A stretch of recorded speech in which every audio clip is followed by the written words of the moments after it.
G'day guys, it's Jake here. Nothing in this video is financial advice. Please do your own research when it comes to investing. Alright, let's go. So the first thing I wanted to bring up in regards to the topic for our video, talking about the Fed. Okay, so here in bar charts, it's put a good post up. Which suggests Fed will cut interest rates 3 times by year end, says Lazard. And it's quite interesting that the Fed had a meeting recently, just last night, and they stated that they are not going to cut until they've seen some weakness, potentially in the job market, is what they're looking for, because inflation seems to be still sticky. You know, it's progressing. It's on track for what their target is 2% over time. So they're looking at that data, CPI, PCE, inflation numbers, and now coming up to this week on Friday, which we have the jobs numbers. This will be interesting to see what the Fed does in regards to rate cuts. So this is the CME Fed Watch tool, and it predicts. So it looks at the probabilities of the rate cut coming. So far, rate cuts coming in September with 60% chance, and going into November there's a 51% chance and 44% chance of December. So it's predicting 3 cuts, but the Fed is only hinting at 1 cut at the end of the year, which I don't believe the Fed. You got to be, it's very, it's tricky to sort of predict their moves, because when they talk to a press conference, they like to do what's called jawboning, which is just talking up the sentiment, the economy, saying how good of a job they're doing. Got to wait for this data to come out, to wait for this before they make a move, and they seem like cool, calm, and collected, and nothing to worry about, until things go poo poo, and then they have to cut. They're forced to cut due to not so good data comes out. So this is what I'm looking at, is potentially a jobs report, whether it's this week or next month's jobs report, and it will determine whether the Fed cut, because inflation seems to be where they want it. They like to look at PCE, which is price consumer expenditures, and then you got CPI, which is consumer price index. So they're slightly different variables, but they're in the one's in the 3.3%, and then PCE's at 2.6. So it'll be sticky for a while, and I think mainly to do with the jobs numbers. Okay, I just want to bring up this interesting tweet by Jacob King. Wow, the secured overnight financing rate has surged to 5.4%, the highest level in history. This increase in cost of borrowing slows economic activity and signals severe stress on the financial system. Each day, we're inching closer to this mammoth of a bubble bursting.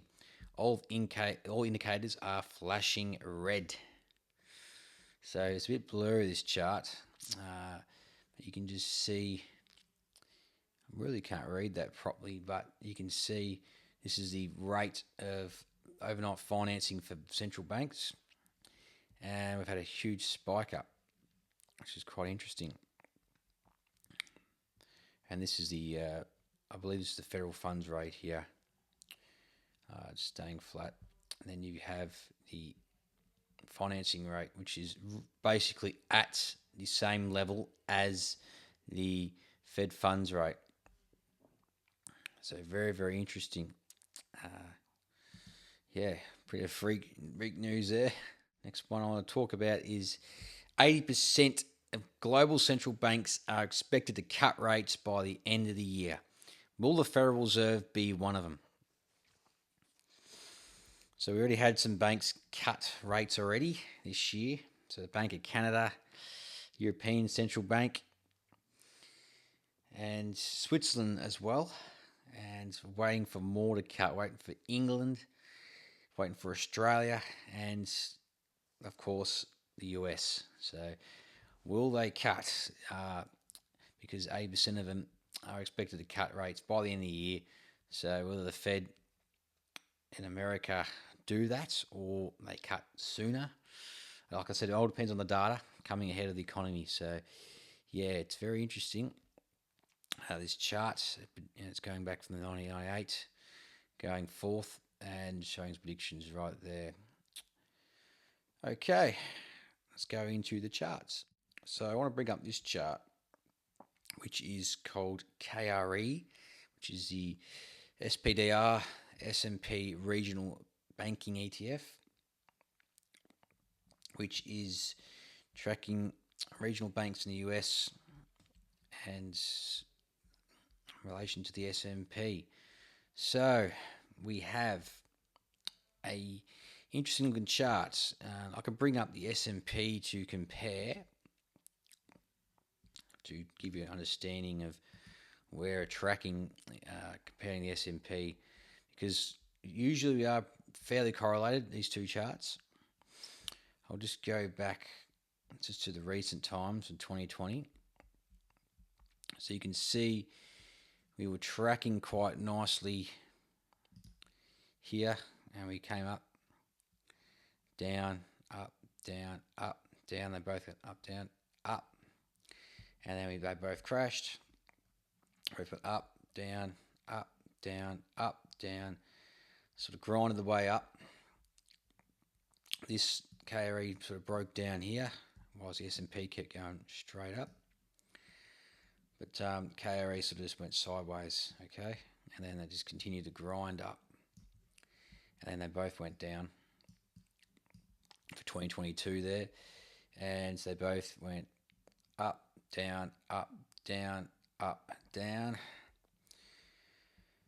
And then the S&P made a higher low, right, compared to that one. KRE made a lower low, but we crashed down. And the S&P was actually going up. So there was divergences going on there, right? But ultimately it found a bottom because the S&P led this rally back up. They both corrected, both went up, okay? Now what's happening now is another divergence is happening. So we have the KRE is sort of going down, and then we've sort of traded sideways. My drawing's terrible, but please forgive me on that one. I'm getting used to this, teaching and drawing at the same time. So we'll see how it goes. Anyway, the S&P was going up and then up again. So we're seeing this massive divergence, starting from January this year, and whether we hold this support range is a big question mark. Regional banks are going to come back down and lead to this price, the S&P. We'll lead the S&P this time. We'll see how we go, because there was a stress test that was done recently. I mentioned in my Walk and Talk Sunday video about the Federal Reserve in the US stress tested 31 banks, and most of them regional banks. And according to their stress tests, they did a 10% unemployment prediction, and the other scenario was, I think it was a 30% drop in markets. And under these conditions, all banks with the current holdings they have right now pass this stress test. And I'm very critical of that, because straight after that came out, JP Morgan, one of the biggest banks in America, said that that's not quite true. It's not accurate. So yeah, who do you believe there? The Fed, who represent all the banks, or one of the individual banks that sort of want to tell it as it is, because these banks are struggling at the moment. I tell you what, borrowing costs 5.5%. As I just showed you just then, overnight borrowing is just skyrocketed. So, yeah, will these banks start to suffer, or will the Fed step in again and save the day? I don't know what's going to happen. This could be just a short-term blimp, but I'm just showing the chart just to give you an idea of where we are in relation to the broader stock market, and we're sort of sitting on support there and looking to break if we keep testing support. So not looking good, guys. We had a big spike up in the yield, huge spike up recently. End of June, we had a huge rise up from this market. Give it a brush. So we had this triangle wedge drawn out. It came down to the bottom and then we just shot right up. And are we going to break up and go up to the upside? And this is basically a 10-year maturity minus 2-year treasury government bond.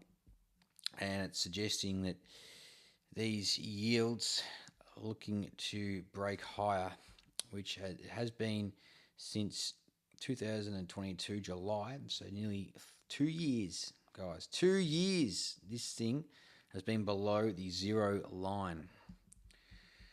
So yeah, we've had uninversions here below the zero line, uninversions here, and what has happened, actually I'll bring up, I have to get rid of that for a second. I'll bring up a indicator called the US recessions to outline that every time that we've uninverted and inverted again, is we've called a recession every time. So here, I've had one here, we shot up and we had a recession. Also uninverted here, recession shortly after, and going back to the 80s, and this doesn't go back any further, but that just shows you that there could be danger coming around the corner, recession fears. And also, will this indicate, I'll show you another chart on top of this one. Hope you're keeping up with me. It's pretty hard to wrap your head around, but as you can see, when they start to get close to here, the Fed did cut here. So they did cut earlier in this example. The Fed cut here. Okay. We go back to the 2007 period. So they cut here. I'm sorry, I'll bring out the tool again. They cut here, which was already shooting back up again. Happened again here.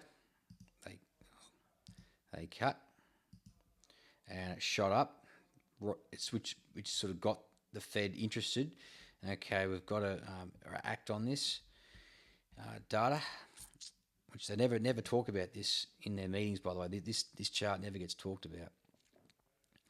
They were cutting a little bit sooner, but it shot up out of control and recession happened and they had to force the cut to ease conditions. And we had a cut here, right? And they had it shot up. And they had to cut more and more as this kept going up and the cuts kept coming, okay? To normalise the markets for the 10-year versus the 2-year, minus the 2-year, sorry. And yeah, so I just wanted to show you that as well, as the yields look like they're coming back up. They've been uninverted for quite a long time, which is not good. 2 years are basically paying more yield than a 10-year bond, which is, it doesn't happen a lot of times. When it does happen, it's a recessionary signal coming up. The job openings just came out at 8.14 million, above expectations. And I'll just get rid of the S&P, it's sort of in the way. Right click. And we can see, if you zoom sort of out, this little blimp up was the recent reports. Okay, so it's that's 1 month there, a spike up. And we are trending quite down on this one. It's had a really rough ride down, so there's less job openings up for the job market. Heading into Friday, which would get non-farm payrolls coming out, and ADP and the huge unemployment rate, which will decide whether, I'll just show the unemployment rate, whether we start to tick up. And I'll leave this for another video. We can talk about the jobs numbers on Friday again. But I just want to sort of touch up on it and leave you there. And yeah, we'll go through some more charts going forward. You can go through businesses, housing data, consumer data, more economical data, and plenty more to look at. So yeah, it's an interesting thing that happened there. And we'll talk more about the jobs numbers on Friday. It's coming up, which would be very, very interesting to see what the Fed says about that. And we'll do a video, probably a late one, for that numbers to come out, unemployment rate. And I hope this has been a good one. Please smash the like, comment for your thoughts below. Please subscribe, stay updated. And with that being said, I'll catch you in the next one. Cheers.